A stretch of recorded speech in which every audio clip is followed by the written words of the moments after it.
You don't need a new government agency to solve all your problems.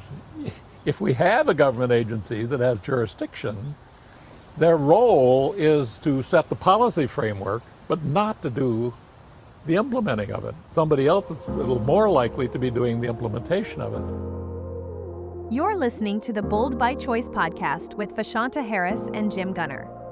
Real talk about charter schools, from the boardroom to the classroom. Powered by the National Charter Schools Institute. Well, friends and colleagues, welcome back to another episode of the Bold by Choice podcast. I'm your host, Vashanta Harris, and today we're picking up where we left off with the spark of the first charter school law in Minnesota and stepping into the moment where the idea started to scale. Because great ideas need more than just a launch. They need champions. They need strategy. They need federal leadership. Now, to help us ground this moment in its deeper context, we have our friends and colleagues here, Don Cooper and Ember Reichgott-Young. Hi, friends. Welcome again. Hey, Vashant. It's great to be back. And it is good to do this. We're coming right after the Minnesota story now, so I love it. Thank you. That's right. I'm so glad that you all are here. And before we jump in, I just want to share with all of our listeners that this entire season has backbones in the Founders Library. So if you all want to check out the direct articles, the stories, the oral histories that we are discussing on this show, they're linked in the show notes, and we invite you to check those out. So we're going to go ahead and start to talk about how this charter idea went federal. We're going to rewind to a moment that really stuck with Senator Durenberger. He starts by talking about a new approach in government at that time, something called the public service options. And then our guest here, Ember, asked him to connect that big idea to education. And what happens next is actually quite powerful. He shares a story about a meeting with some educators, and he asks them a simple question, but no one actually had an answer for him. And that moment stuck with him. And later, when a chance came around for him to do something about it, through the passing of the law, he did not hesitate. So we're going to check out a clip and hear from Senator Durenberger himself. So define what you thought about in public service options. How is it different than what had already been going on? Well, there's nothing that was going on other than we were doing the basics until somewhere in the 1960s, which is transportation, economic development. There was no metropolitan council. None of these kinds of, if you will, agencies in the state government that guided the development at the local level of public services. And one of the things that we recognized in the public service options in the Citizens League was that you don't need a new government agency to solve all your problems. If we have a government agency that has jurisdiction, whether it's in transportation or it's in education or healthcare or something like that, their role is to set the policy framework, but not to do the implementing of it. Somebody else is a little more likely to be doing the implementation of it. You were giving them the freedom to run it the way they thought best for the best results, Right. with the money you gave them, Right. provided they gave you the results that you were looking for. That's the key point. That's Yes. right. Because you're dealing with public money, you still retain the opportunity to compare results with the investment that the public has put into it. So this is a key point. It's all about contracting, isn't it? So the government doesn't have to implement everything. They could hire someone more expert in it to achieve those results, right? As long as, with the public dollars, as long as they performed. Right. You can't, it's impossible to think about a senator or a representative or a president or anybody like that as able to do, whether it's health, education, or welfare. They're not qualified. They might be specifically qualified if they got an MD or, a doctorate in education or something like that. But the people that are most qualified are those who, in that community, have been raised up for a specific profession. When you're dealing with heavily financed professions or services, then you start having another story, because then you're raising taxes, and education, is one of those examples that we're likely to get into here, because so much of the resources, in fact, practically all of them on the public side, are coming from public resources. You still need the ability for new ideas on how to do it, to enter the field in that particular community, and for the government to assess, where should we be putting our resources. So this different way of government service was pretty revolutionary at the time in Right. all those different areas. And I know you've told me that people in Washington said, what? That's not something that they were familiar with. Would you do me the favor of now bridging that over to your work in education, and how that same approach was what brought you into the chartering idea? What the senator does when the senator's not on the floor is he stays in his office afternoons and meets lobbyists. So there's the lobbyist for the Minnesota school boards. Oh, there's the Minnesota Principals Association. Oh, there's the Minnesota Federation of Teachers. No, there's the Minnesota Education Association. They're here again, to lobby for what? Well, For more money. well, that's exactly right. The more money you have come in, the more the role of the government might increase. But I want to just ask you all one question, and I ask this of teachers, superintendents, principals, anybody's association. I ask them the same question. When's the last morning you got up and couldn't wait to get to school? And I'm here to tell you, in 16 years, no one ever answered that question. And think about that. Wow. When's the last morning when you woke up, you couldn't wait to get to school? And you were talking to teachers and Every that's right, administrators. exactly. And that is a lesson I will never, ever forget, because to forget it would assume that they're trained to do a job, and that's why we spend all that money, and that's why all our kids go through the system and stuff like that. But if they aren't in love with that job, how can they be in love with these kids? And if they're not in love with these kids, how are they going to be able to handle the really difficult kids? The ones that are challenged by the environment in which they were raised, for example, as opposed to the more privileged kids? How are they going to relate to that? And why can't they get even more joy out of the working with a challenged child than one who is much less challenged? Wow. It's like the third time I listen to this clip.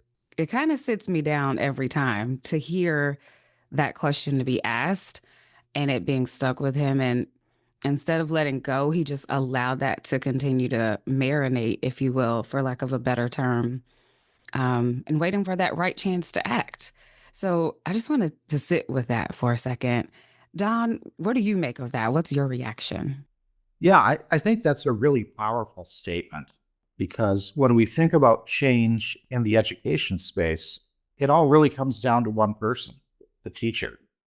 Anything that we want to do or try to do to improve public education requires teachers to change or adapt practice in some way.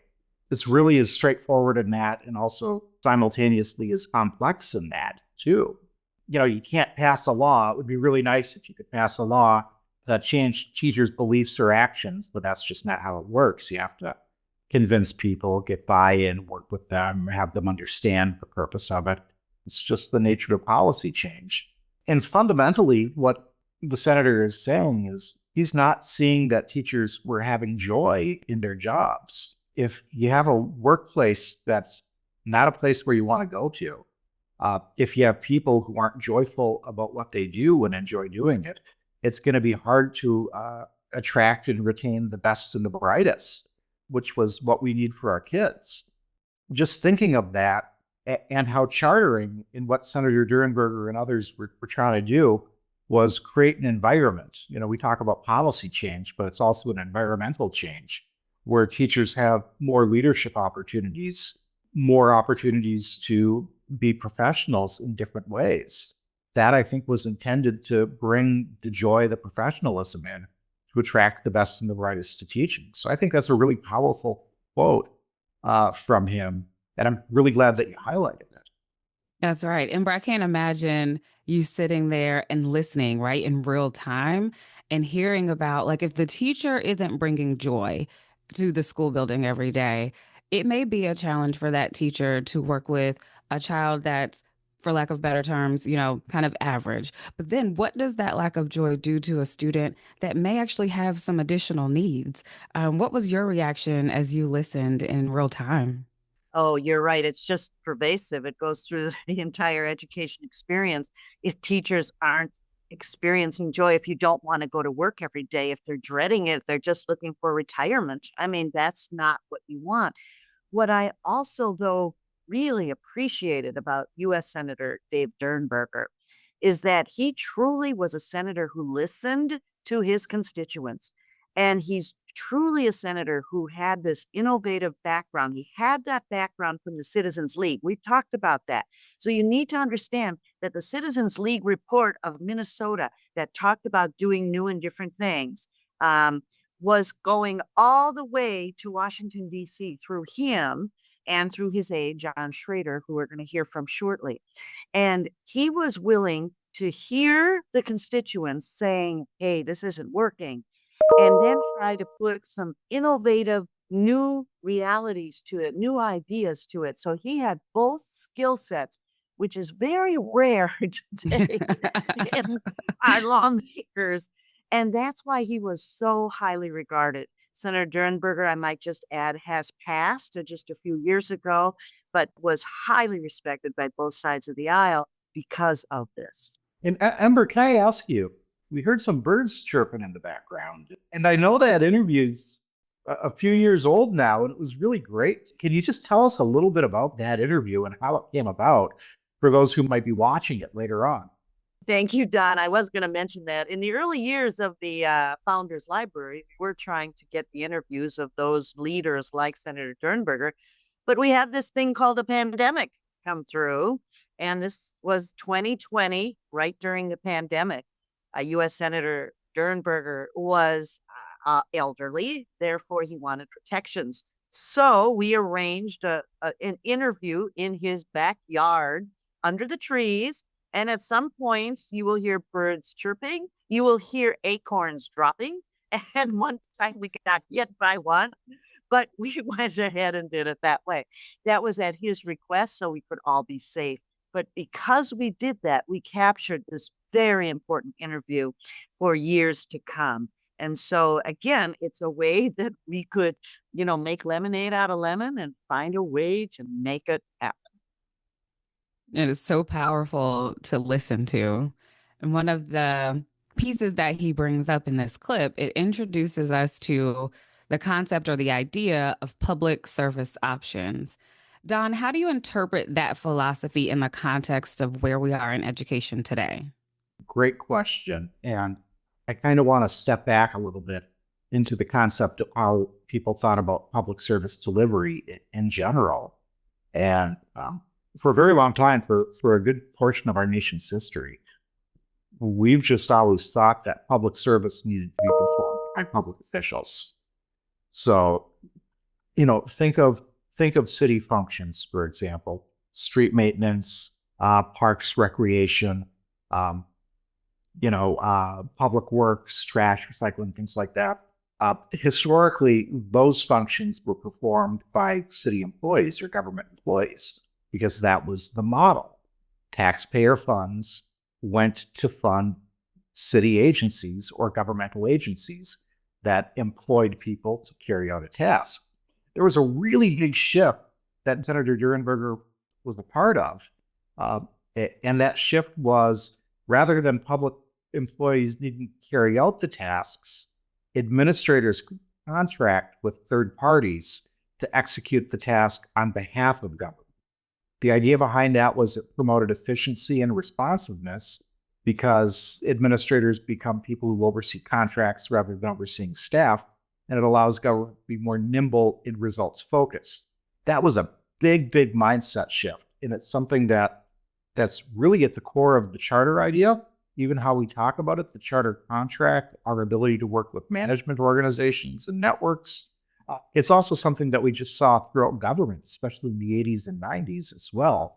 through reinventing government and government becoming more efficient with a management approach called New Public Management that David Osborne and Ted Gabler were such great champions of, and also such great champions of charters and thinking differently in that. So it really is big not just for education, but big that it was a new way of thinking about government services in general. It was revolutionary. It truly was. And we had the senator who was willing to take it and run. And you will recall that Ted Caldery really was trying to figure out a way that you could deliver public education in a different way, that someone other than the public school districts could deliver public education. And that really came out of this very same public service options idea. And Dave Durenberger picked it up and took it to Washington.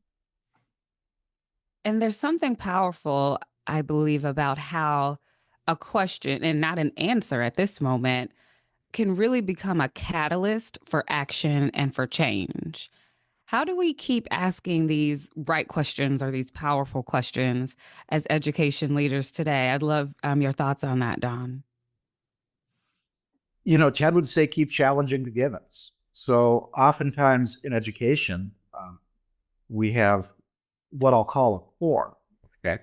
So it's the way the classroom is set up. It's the way drop off and pickup occurs. It's the rigid systems, if you will, policies, procedures that kind of define the space in our actions.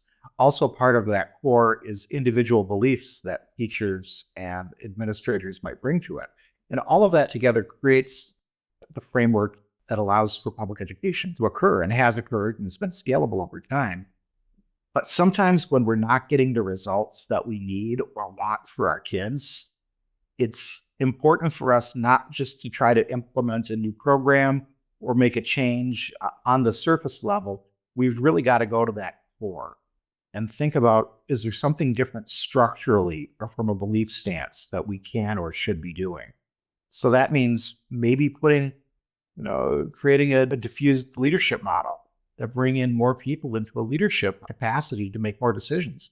Maybe it's thinking about, what does your facility look like? What's your space look like? How does pickup and drop off occur? How do all these rigid things? Mm-hmm. So, I just wanted to go into a little more detail on that, because oftentimes when we think about challenging the givens, we don't necessarily talk about what the givens are. So, that's true.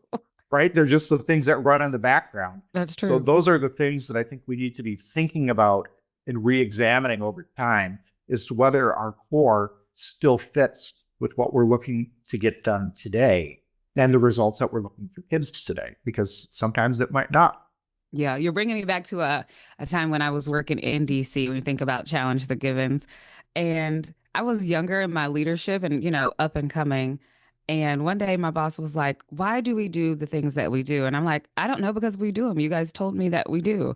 And he said, I want you to get to a point where you question those things. So it just made me think about his mentorship of me in my own early days, and how you can just kind of come into a system and you learn that particular way, and your brain may not even question how that came to be.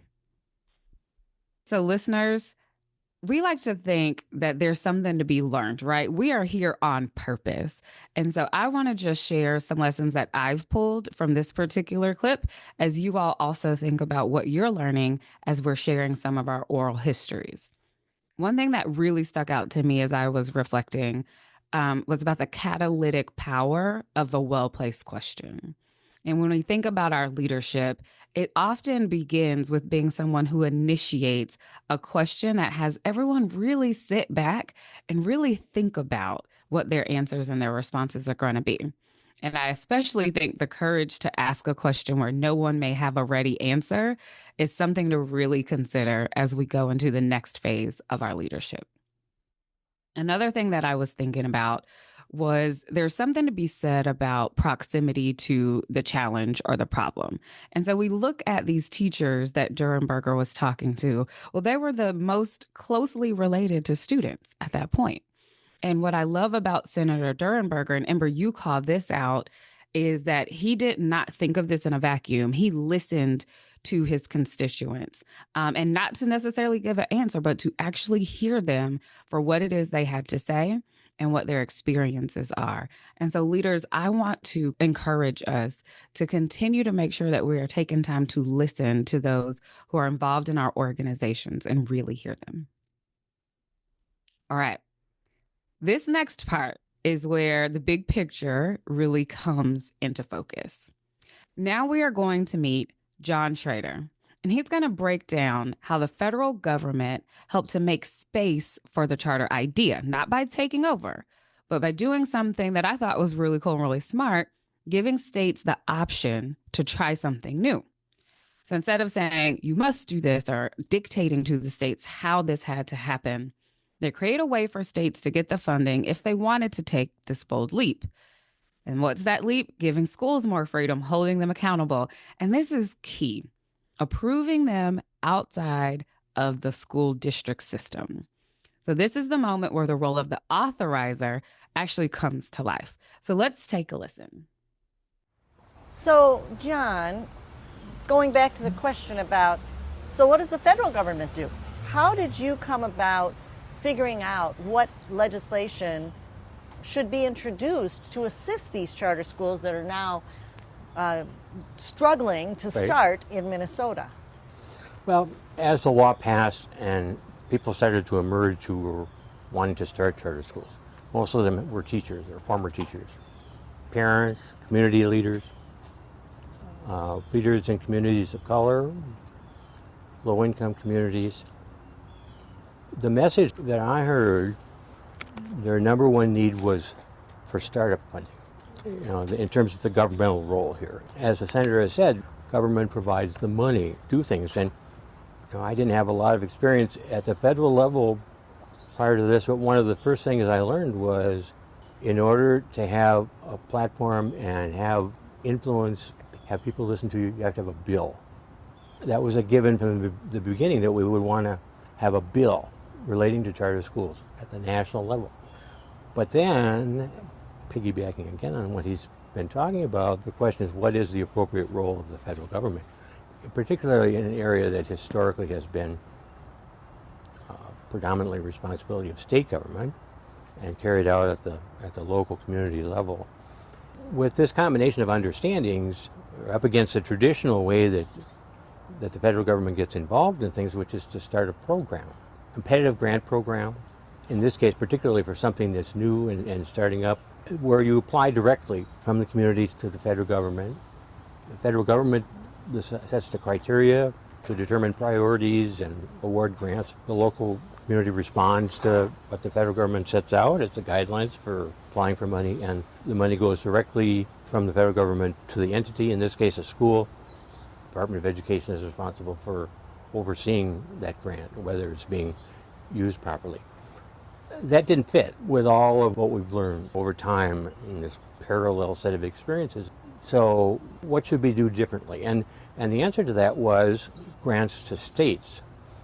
Because in addition to having a bill that would raise the visibility of the issue and help educate colleagues in Washington, people in other states, we wanted to build an incentive into this program to states to adopt policies, laws like Minnesota had. Not just have laws, not just have charter school laws, but do it right. There were some flaws and some political compromises that had to be made in the Minnesota law, which were, I think, later fixed. But the principal from the beginning advantage of the Minnesota law was the autonomy coupled with accountability for each of these schools. Autonomy from school districts and the ability to do the kinds of things that Al Shanker prescribed to the senator over time. What we ended up with was a new program to provide grants to states that had charter school laws that met basically the Minnesota model. So let's start there, because that's a real key point. If you recall, John, we had some deep compromises in the Minnesota law, and one of them was that only a district could authorize a charter school, no one else. There was no state authorizer or nonprofit. And you took that out. In other words, you said, I think your desire was that the funding would only go to a state that allowed more authorizers. Is that right? Well, certainly the priority would be given to those states. Again, we didn't want to prescribe and dictate how to do this. We wanted to be deferential to state policymakers. But we had some real, important standards and principles that we applied. That these are public schools, that they didn't charge tuition, that they didn't teach religion, that they were open to everybody, served people equally. If there wasn't room, there'd have to be a lottery.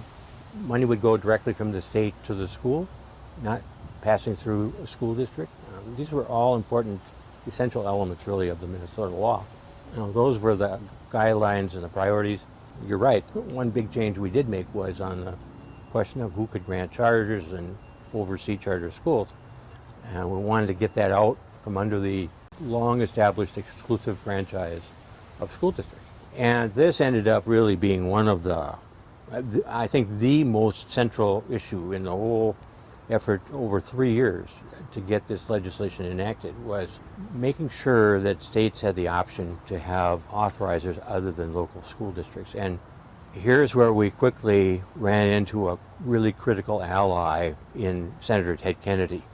So what we just heard was the blueprint for charter schools.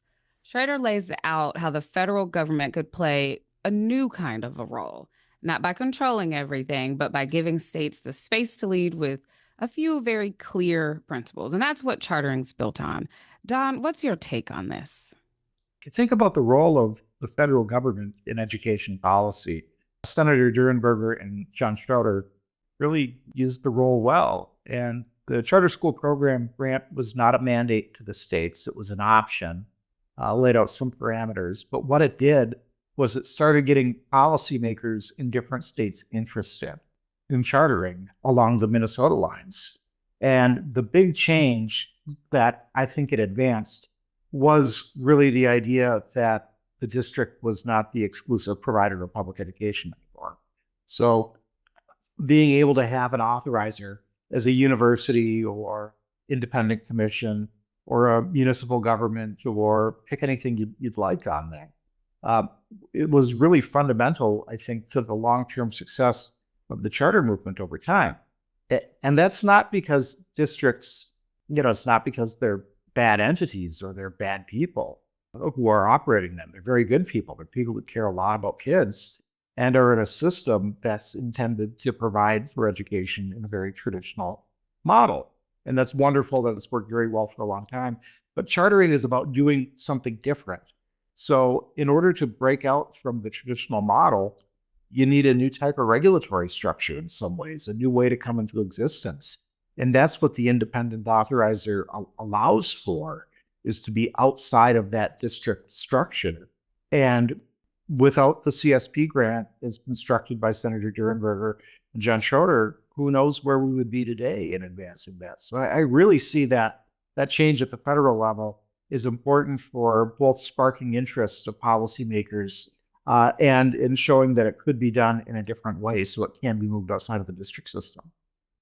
And the other thing about that was so important is that the feds, even though they have very little direct role in education, was basically guiding the states which direction to go.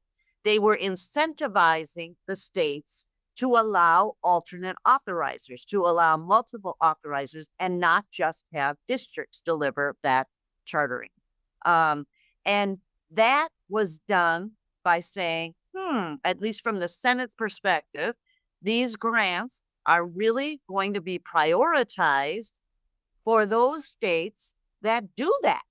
And so remember, many states were saying,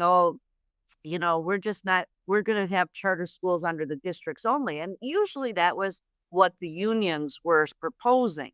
So this was a way to overcome that and incent the states to get the broader law, the law that we had wanted to pass in Minnesota, but could not.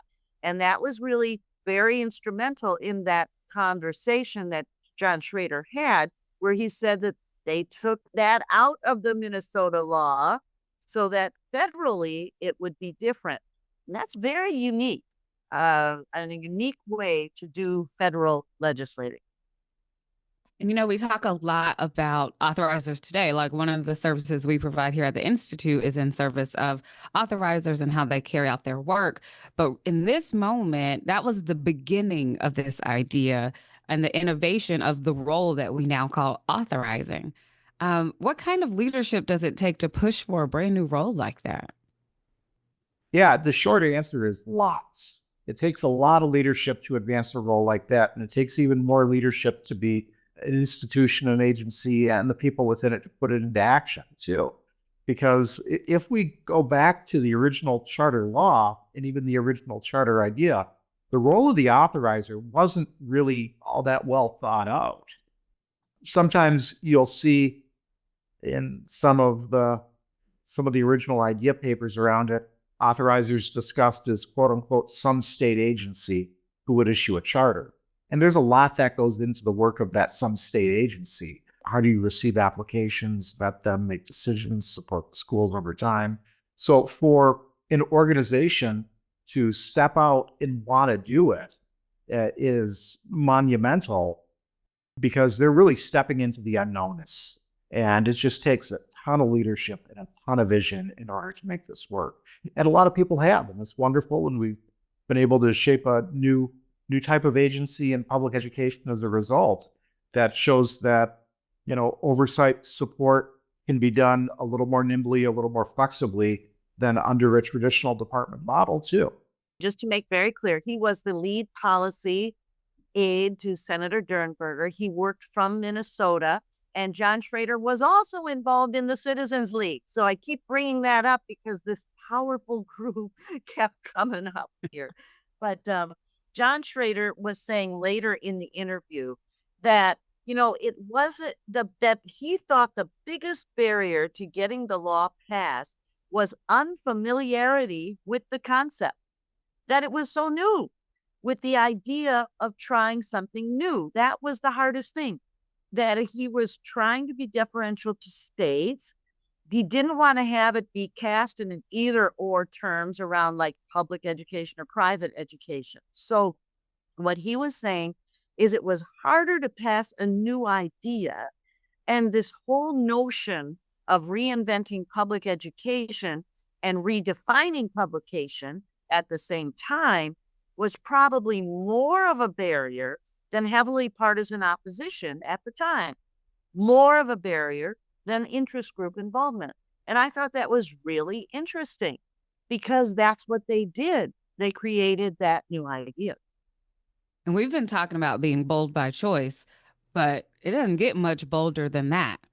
To take a stance in a time like that, it's really creating this new kind of school with a new kind of gatekeeper. And that's pretty bold systems thinking.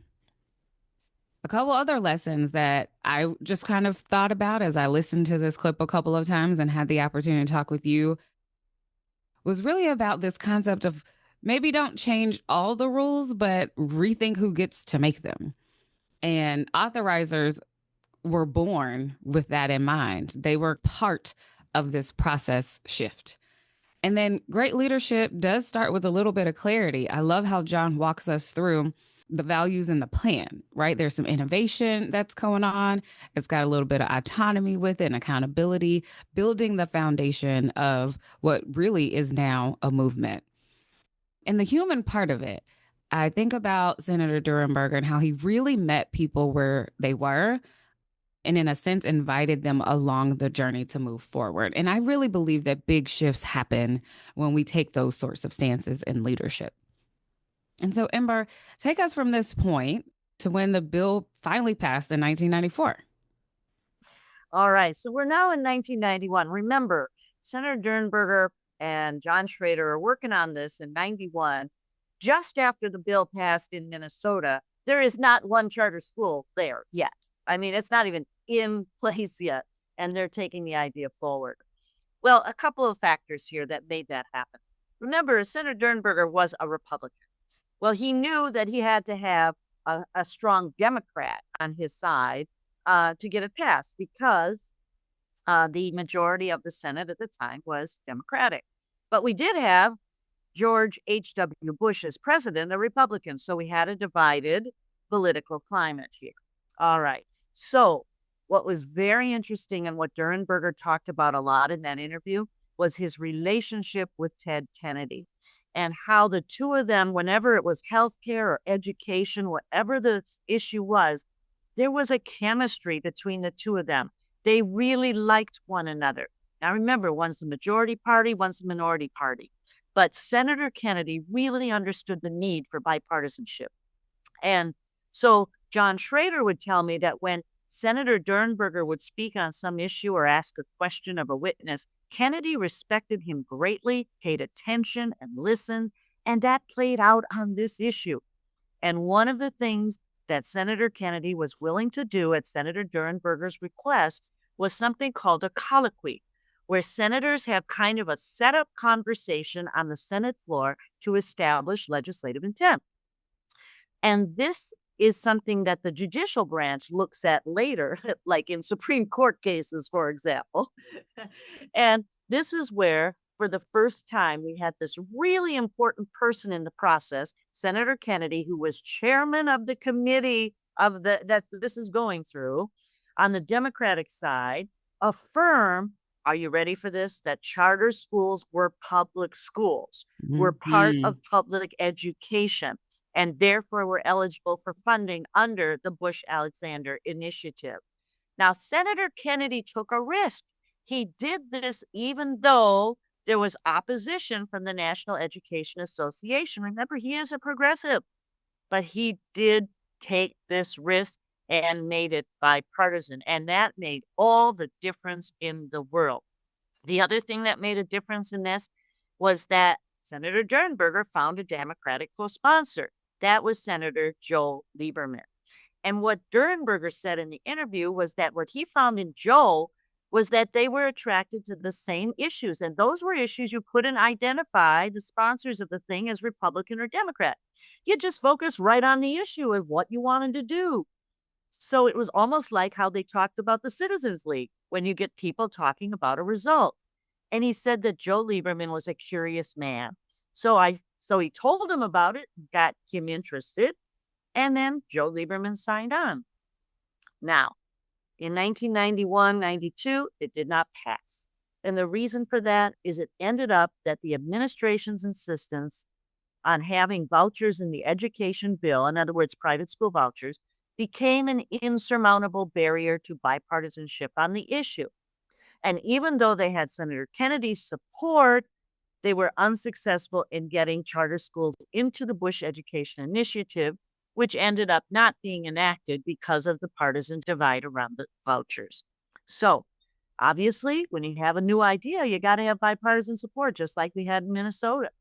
And that's why they then restarted again in 93, 94 with a new bill. But remember what happened in 92. President H.W. Bush, George H.W. Bush was defeated by President Bill Clinton, and we had a new president. And so they started with a whole new ground, if you will, finding a middle ground, a new approach to improving and reinventing. And that was what they called the bill, the Public School Redefinition Act, redefining public education, not by who owns the buildings or who hires the teachers, but by the results and choices within public education that parents or families and students would be able to make. So they tried very, very hard to do this the first time, but now with this second bill, they now had this new idea, the Public School Redefinition Act. And in mid-1994, when they were putting the bills together on the floor in both houses, it was starting to take root. Why? Because President Clinton supported it and Secretary Richard Riley supported it. And so the climate had changed. But we still had one issue left, and that was those authorizers we were talking about. Remember? Are we going to go with the Senate position who wanted to have the grants only go to states that had alternate or multiple authorizers? Or do we limit it to just the states that had district authorizers, which is what the House position was, as opposed to what I just said about the Senate position? Well, finally, they all decided that what they do is allow them all to participate. And so the law deferred to states, whichever route they chose, and that was really a reasonable endpoint.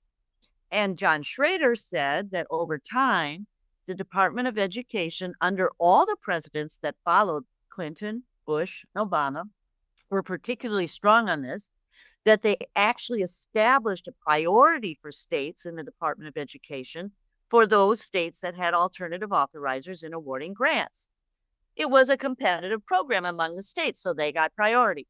And the reality today is that you're more likely to get a grant to make sub-grants down to schools if you have alternative authorizers. At the end of the interview, I asked Senator Dernberger another one of those questions we talked about. And I just said, why did you fight so hard to get something broader, to make sure that those alternate authorizers were included and it wasn't just district only? And I loved his answer. He said, for him, it's always been about options. It's always been giving a chance to people to do something at a local level that better suits the local level. That was the way I felt at the end of this thing. So we make the complete circle back to public school options, or to the public options initiative of the Citizens League. And I love that full circle moment from the top, even of this podcast here. You know, this process was so human, and that has stood out to me as we've continued our discussions. And the thoughtfulness of all of the folks who were playing a role in how this law got passed. They were thinking about real people, from educators, policymakers, advocates, parents, students, teachers, sitting across from each other at different times, asking bold questions and really daring to do something different. And thus, chartering's born. Chartering was sparked by frustration, fueled by hope, carried forward by folks who truly believe our public education system could be more responsive, more open to new ideas. And I love that line that you just pulled out, letting the local folks make decisions about what best suits them locally right there in their own community. I also think that it was made possible because leaders were willing to share power. That's one of those lessons I'm also pulling out. Let the states try something new. Give the communities a real shot in designing systems that fit their own visions and values. So, listeners, I encourage you all to consider, what's the next bold question that needs to be asked in your space? And what would it look like for us today to continue to build on this legacy? We think about what our call to action is each time we get together every week. And the questions I have for you are you nurturing the kind of trust that fuels change? Are you ready with a proposal when your window opens, when the time comes, you have something you want to ask for, you want to push for? And I think is major key, do you have those relationships that outlast positions, titles, or political ties? Like, we are in an ever evolving space. So building relationships with people across all sides is really important. Now, here's how you can carry this legacy forward. Please explore the Founders Library. Visit us at charterlibrary.org to dive deeper into the people, paper, and policies that shape the movement. Share this episode and share our podcast show with someone who's maybe new to chartering or new to authorizing, so they understand the roots of the work that we're all a part of. And if you're inspired by what you heard today, reach out. Leave us a message, show up and put a comment on our Instagram, Facebook, or TikTok. Let us know how you can lead boldly in this next chapter of the movement. And next week, we'll be back, same bad time, same bad station, and we'll look at how the movement travels across the states. If you haven't committed to us yet, we invite you to hit subscribe, leave us a review, and let us know how the show resonates in the field. Bold choices got us here, family, and bold leadership will keep us moving forward. We'll see you all next week.